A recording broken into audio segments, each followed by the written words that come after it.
देखो बेटा, मैंने पिछली क्लास में आपके साथ में ये चीज डिस्कशन करी थी कि हमारे जो प्लैनेट्स जो होते हैं ना, जो प्लैनेट्स का जो मोशन जो होता है, प्लैनेट्स का जो मोशन जो होता है, मतलब मोशन ऑफ प्लैनेट्स, वो कहाँ होता है बेटा? अराउंड द किसके होता है बेटा? सन के होता है। और जो मोशन होता है उस मोशन को हम बोलते हैं प्लैनेटरी मोशन बोलते हैं। आज की क्लास में बेसिकली हम मेनली ये चीज देखेंगे कि जो हमारे जो प्लैनेट्स जो रिवॉल्व जो करते हैं अराउंड द सन, कैसे पाथ के अंदर मूव करते हैं। दूसरी चीज, जब वो रिवॉल्व करते हैं किसी सर्कुलर पाथ के अंदर, तो वन रिवॉल्यूशन जब वो कंप्लीट करते हैं, वन रिवॉल्यूशन जब वो कंप्लीट करते हैं, तो टाइम पीरियड का, इट मींस उस रेडियस ऑफ जो सर्कुलर जो पाथ है उसकी रेडियस का टाइम पीरियड पर क्या इफेक्ट पड़ेगा बेटा, ठीक है। और हम ये चीज देखेंगे कि क्या जो हमारे जो प्लैनेट्स जो होते हैं, हमारे जो प्लैनेट्स जो होते हैं जो रिवॉल्व जो करते हैं अराउंड द सन के, क्या उसकी जो स्पीड जो होती है, क्या उसकी जो वेलोसिटी है, क्या वो कांस्टेंट होती है। ये चीज तो मैं आप लोगों को कल भी बताया था कि बेटा क्या नहीं होती, वेलोसिटी कभी कांस्टेंट नहीं होती। जब कोई बॉडी क्या करती है बेटा, सर्कुलर पाथ के अंदर क्या करती है बेटा, रिवॉल्व करती है। तो केपलर्स का फर्स्ट लॉ क्या कहता है, ध्यान से सुनेंगे इस चीज को। केपलर फर्स्ट लॉ, इसको हम दूसरे नाम से भी बोलते हैं, आप लोग ध्यान से देखें, इसको हम दूसरे नाम से बोलते हैं, इसका नाम है law of orbit. Law of क्या है? ऑर्बिट। इट मींस मैं आपको बताता हूं कि केपलर्स का फर्स्ट लॉ या लॉ ऑफ ऑर्बिट ये कहता है कि ऑल जो प्लैनेट्स जो होते हैं, ईच जो प्लैनेट्स जो होते हैं वो हमेशा सन के चारों रिवॉल्व करते हैं। और जब वो रिवॉल्व करते हैं तो बेसिकली उसका जो पाथ जो होता है, जो प्लैनेट्स का जो पाथ जो होता है अराउंड द सन, वो कैसा होता है बेटा? इलिप्टिकल होता है। कैसा होता है? इलिप्टिकल। इसीलिए उस ऑर्बिट को बोला जाता है इलिप्टिकल ऑर्बिट। अब इसको डायग्राम से आप लोग समझने की कोशिश करें, आप लोग ध्यान से देखेंगे जो मैं आपको बता रहा हूं। देखो बेटा, ये एक इलिप्टिकल ऑर्बिट है। कैसी ऑर्बिट है बेटा? इलिप्टिकल। इलिप्टिकल का मतलब होता है ये परफेक्टली क्या नहीं होती बेटा? स्फीयर नहीं होती, मतलब ये अंडाकार होती है, ओवल शेप की होती है। कैसी शेप होती है? ओवल शेप होती है। ओवल जैसा पाथ होता है किसका पाथ होता है बेटा? जब हमारे प्लैनेट्स रिवॉल्व करते हैं किसके चारों बेटा? सन के चारों। तो ये इस ऑर्बिट को हम बोलेंगे बेटा, ये जो पाथ है ना, ये जो पाथ है, इस पाथ को हम बोलेंगे बेटा इलिप्टिकल ऑर्बिट। क्या बोलेंगे?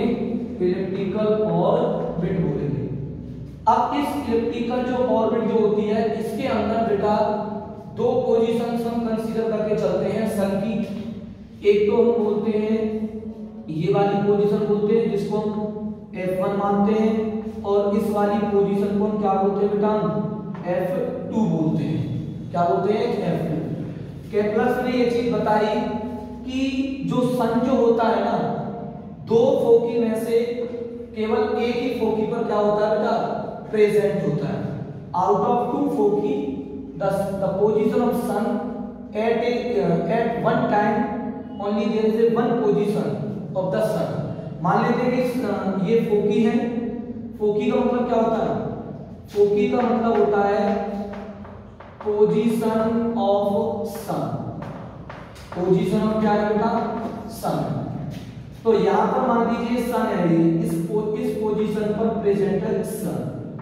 तो ये लॉ क्या बताता है? ये लॉ ये बताता है कि जब सन दो फोकी में से एक फोकी पर जब प्रेजेंट होता है, तो हमारे जो प्लैनेट्स जो होते हैं ना, जो हमारे जो प्लैनेट्स जो होते हैं जो रिवॉल्व जो करते हैं, वो एक ऐसी ऑर्बिट के अंदर रिवॉल्व करते हैं बेटा। एक कैसे पाथ के अंदर ट्रेवल, कैसे पाथ में चलते हैं वो एक इलिप्टिकल ऑर्बिट जैसे पाथ में वो क्या करते हैं? प्लैनेट्स रिवॉल्व करते हैं अराउंड द किसके बेटा? सन। इसी चीज को हम बोलते हैं केपलर का first law.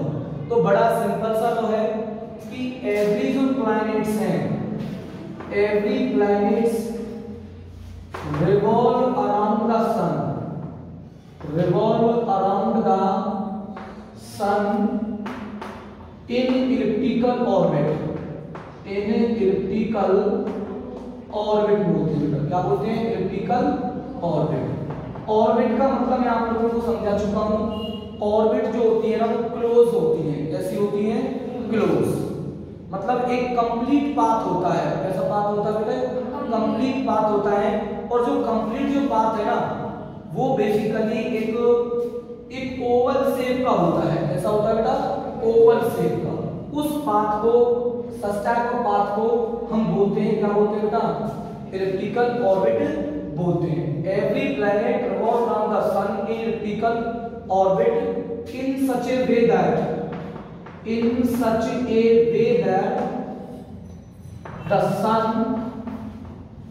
the sun is present one of two foci। इसी लॉ को, इसको हम बोलते हैं लॉ ऑफ ऑर्बिट बोलते हैं। मतलब इस लॉ के द्वारा हम ये डिसाइड करते हैं कि जो प्लैनेट्स का जो मोशन जो होता है ना, प्लैनेट्स का जो मोशन जो होता है वो अराउंड द सन कैसे पाथ के अंदर होता है बेटा? एलिप्टिकल ऑर्बिट के पाथ में होता है। ठीक है। अब इसके कुछ मैं आप लोगों को पॉइंट्स बता देता हूं, कुछ आपको मैं कुछ जनरल पॉइंट्स बता देता हूं। इन पॉइंटों को हम क्या बोलते हैं? जैसे मान लो डियर स्टूडेंट्स, जैसे मान लीजिए सन फिलहाल सन यहाँ पर प्रेजेंट है F1 पर और बेटा प्लैनेट्स यहाँ पर है। तो ये बेटा इसकी ये वाला जो पॉइंट जो होता है ना, इस वाले पॉइंट को हम बोलते हैं, जब सन यहाँ पर होता है इसको हम बोलते हैं बेटा फार पॉइंट बोलते हैं इसको। Far point of planet from the किससे बेटा? Planet from the sun, from the sun. और इस पॉइंट को डियर स्टूडेंट्स, इस पॉइंट को हम डियर स्टूडेंट्स बेसिकली कॉल करेंगे एक स्पेशल पॉइंट से बोलेंगे। इसको क्या बोलेंगे?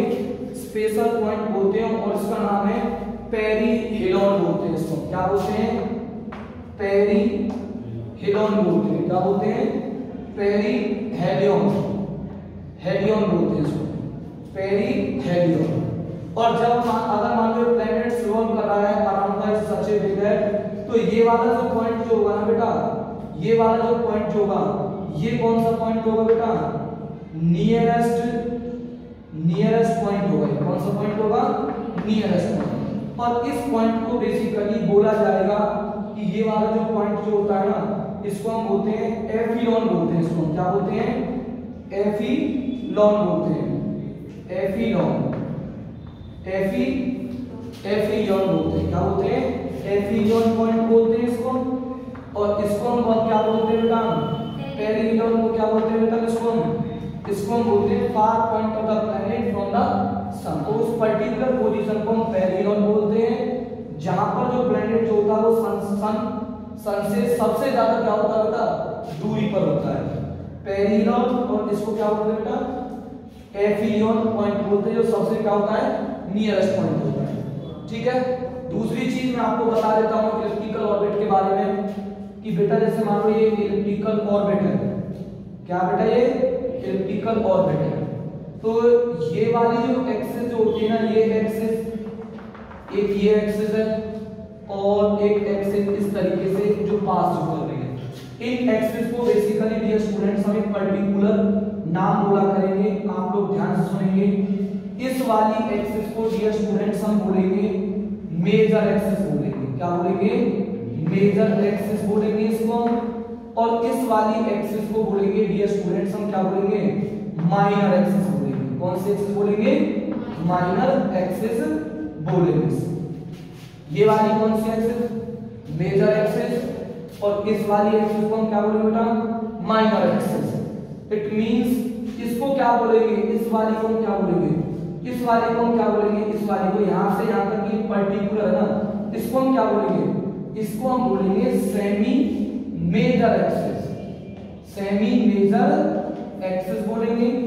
और इस वाली को एक पर्टिकुलर ये जो है ना, ये वाली जो एक्सिस है, इसको हम बोलेंगे बेटा, क्या बोलेंगे, सेमी माइनर एक्सिस बोलेंगे। क्या बोलेंगे बेटा, सेमी माइनर एक्सिस बोलेंगे। समझ में आया आप लोगों को ये चीज? ये वाली कौन सी एक्सिस, इसको बोलते हैं मेजर एक्सिस बोलते हैं, और इस वाली को हम बोलते हैं माइनर एक्सिस बोलते हैं। अगर मैं खाली इतनी इस एक्सिस की बात करूं तो पूरी मेजर का सेमी हो जाएगा। सेमी मतलब क्या हो जाएगा, आधा होगा, तो इसलिए इसको क्या बोला जाएगा बेटा, सेमी माइनर एक्सिस। और ये क्या है बेटा, ये कंप्लीट मेजर एक्सिस है, तो ये वाला जो पार्ट होगा वो क्या कहलाएगा, सेमी मेजर एक्सिस कहलाएगा। क्या कहलाएगा, सेमी मेजर एक्सिस। और जहां पर सन नियरेस्ट पॉइंट, जहां पर प्लैनेट सन से सबसे दूरी पर होगा, उस पर्टिकुलर पोजीशन को क्या बोला जाएगा, पेरिहेलियन बोला जाएगा। और जहां पर जब सन रिवॉल्व करेगा तो एक ऐसी पॉइंट आएगा, एक ऐसी पोजीशन आएगी प्लैनेट की कि एट एनी इंस्टेंट पर प्लैनेट की जो पोजीशन जो रहेगी विद रिस्पेक्ट टू किसके बेटा, सन के, वो बिल्कुल कैसी होगी, क्लोजेस्ट होगी। क्या होगी, क्लोजेस्ट। और उस पॉइंट को हम बोलेंगे, क्या बोलेंगे बेटा, एपिलियन पॉइंट हम इसको बोलेंगे। अब आ जाते हैं, ये ऑल अबाउट है किसके बारे में, केपलर के फर्स्ट लॉ के बारे में। किसके बारे में, केपलर फर्स्ट लॉ के बारे में। अब दूसरा हमारा सेकंड लॉ क्या कहता है, केपलर का सेकंड लॉ क्या बताता है। देखो केपलर का जो सेकंड जो लॉ है, ये समझ में आया। पहला लॉ सिर्फ ये बताता है कि जो प्लैनेट्स जो होते हैं ना, वो सन के चारों रिवॉल्व तो करते हैं, बट जिस पाथ में वो रिवॉल्व करते हैं ना, वो पाथ एक ऐसा पाथ होता है, वो पाथ एक ऐसा पाथ होता है कि वहां पर बेसिकली क्या होता है बेटा, कि वो जो शेप है ना उसकी, वो ओवल शेप जैसी होती है। कैसी होती है, ओवल शेप। और ओवल वगैरह आपको फिजिक्स में ओवल नहीं बोलेंगे, इसको क्या बोलेंगे, इलिप्टिकल। कहीं कहीं आप लोगों को सर्कुलर ऑर्बिट भी लिखी मिल जाएगी, तो सर्कुलर ऑर्बिट से आप कंफ्यूजन मत मानना। रियली में ये जो ऑर्बिट जो होती है, इस ऑर्बिट को हम क्या बोलते हैं, इलिप्टिकल ऑर्बिट। समझ में आ गया। Kepler second law, Kepler's second law, इसको हम एक दूसरा नाम और बोलेंगे बेटा, लॉ ऑफ एरियाज बोलेंगे। क्या बोलेंगे, लॉ ऑफ एरियाज। ये क्या कहता है, इस चीज के बारे में हमें अब देखना है, ठीक है बेटा। तो हम सेकंड लॉ के बारे में हम पढ़ेंगे कि सेकंड लॉ बेसिकली हमें क्या बताता है केपलर्स का, ठीक है। तो ये बताता है कि ये चीज हमें पता चल चुकी है कि ये बेटा, ये ऑर्बिट कैसी होती है बेटा, इस ऑर्बिट को हम क्या बोलते हैं, इलिप्टिकल ऑर्बिट बोलते हैं। कैसी ऑर्बिट बोलते हैं, इलिप्टिकल ऑर्बिट बोलते हैं इसको, इलिप्टिकल ऑर्बिट। और ये क्या है बेटा, ये क्या है बेटा, फोकी है, और फोकी ये F1 हो गई, ये क्या हो गया बेटा, F2 हो गई। ये जो फोकी है उनको हम क्या बोलते हैं, पोजीशन बोलते हैं सन की। भाई एट इंस्टेंट पर, एट एनी इंस्टेंट पर सन की पोजीशन तो हम 1 ही कंसीडर करेंगे। भाई मान लो एक चीज मेरी बात बताओ, अगर मान लीजिए मैं रिवॉल्व कर रहा हूँ किसी सर्कुलर पाथ में, तो वो मैं ऐसा थोड़ी ना कि अगर मैं यहाँ पर हूँ तो मैं दूसरी जगह वहां पर बैठा हुआ हूँ, ऐसा नहीं होता। हम ये मान के चलते हैं कि सन 2 फोकी में से केवल एक ही फोकी पर क्या होता है, सन 2 थोड़ी नहीं है। सन कितना होता है, sun is a star, only this is a particular one star. और किसी भी ऑब्जेक्ट की एट एनी इंस्टेंट पर केवल एक ही पोजीशन को हम कंसीडर करके चलेंगे। हम ये नहीं मानेंगे कि मान लो यहाँ पर सन है तो यहाँ पर भी क्या होगा बेटा, सन, तो 2 सन हो गए, ऐसा नहीं है, ठीक है। तो अब देखो ये क्या होगा हमारा सन, ठीक है। और इसको मैं हटा देता हूं यहां से, फोकी मैंने मान ली F मान ली इसको, ठीक है बेटा। और ये इसका सेंटर है क्या बेटा, इस सेंटर को बेसिकली मैं बोल सकता हूं, इसको मैं बोल सकता हूं S पॉइंट बोल दूं, इसको मैं क्या बोल दूं, S पॉइंट, ठीक है। मान लीजिए एट एनी इंस्टेंट पर जो प्लैनेट है ना बेटा, वो यहां पर है, इस वाले पॉइंट पर है। अब ये प्लैनेट्स क्या कर रहा है बेटा, रिवॉल्व कर रहा है। जब एट एनी इंस्टेंट पर, एट एनी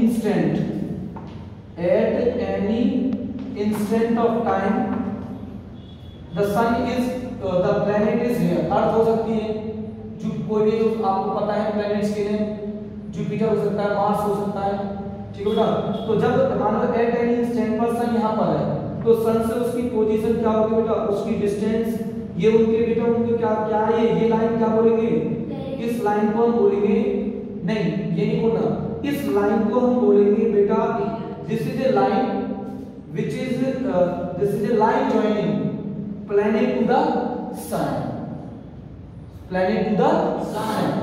अब मान लो आफ्टर टाइम टी ये प्लैनेट्स क्या कर रहे बेटा, रिवॉल्व करता है, आफ्टर टाइम टी प्लैनेट्स यहां पर आ जाता है। मान लो ये P1 है और ये क्या बेटा P2, तो फिर इसकी लाइन जॉइनिंग ये होगी सन से प्लैनेट की बेटा, ठीक है, ये इसकी लाइन जॉइनिंग होगी, ठीक है, ठीक है बेटा, ये हमने माना। अब ये प्लैनेट्स रिवॉल्व कराए इन सच ए वे में कि मतलब बेटा यहां पर जब वो होगा, मान लो एट एनी इंस्टेंट पर वो कहां पर आता है बेटा P3 पर है, ठीक है बेटा। अब इससे इसकी प्लैनेट की मतलब प्लैनेट्स की सन से लाइन जॉइनिंग ये वाली है, ठीक है बेटा।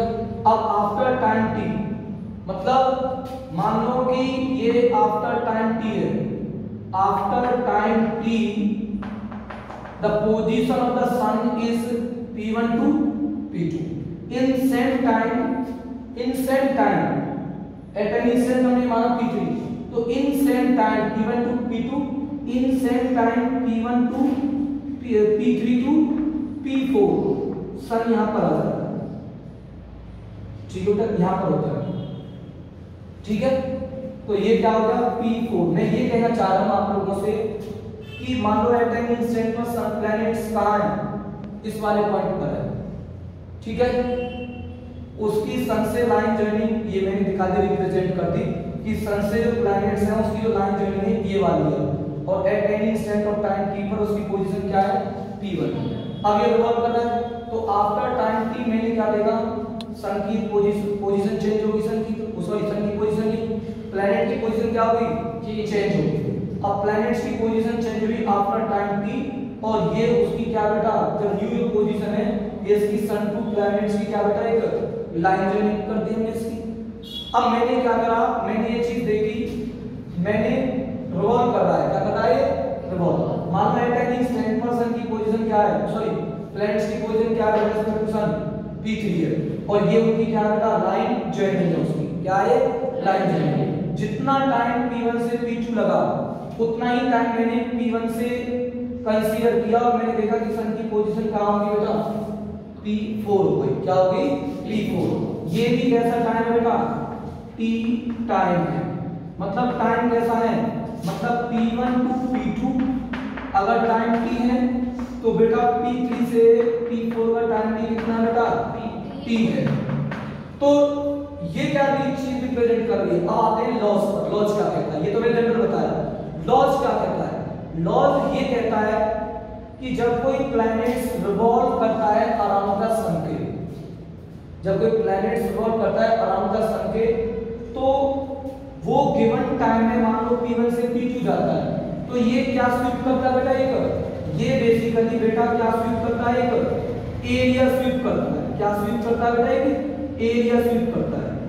ये एरिया स्वीप करेगा इस तरीके से, ठीक है, क्या स्वीप कर लिया इसने बेटा, एरिया स्वीप करा, ठीक है। और इस एरिया का नाम है बेटा, इसको मैं दे देता हूं P1S और ये क्या बेटा P2। ये एक एरिया स्वीप करा इन कितने टाइम में बेटा, टाइम T के अंदर। अब यहां से P3 से P4 जाएगा सेम टाइम के अंदर, ये भी यहां से क्या स्वीप करेगा डियर स्टूडेंट्स, ये भी यहां से यहां तक क्या स्वीप करेगा बेटा, एरिया स्वीप करेगा। तो केपलर ने ये चीज समझाई कि ये जो एरिया जो स्वीप जो होगा, मतलब इस एरिया कौन सा होगा बेटा, इसको नाम क्या देना बेटा P3 और ये क्या था S और क्या बेटा P। तो एरिया P3S को और ये वाला जो एरिया है P1S P2, ये दोनों जो एरिया जो होते हैं ना, एरिया जो होते हैं, एरिया P1S P2 बराबर में किसके होता है बेटा, एरिया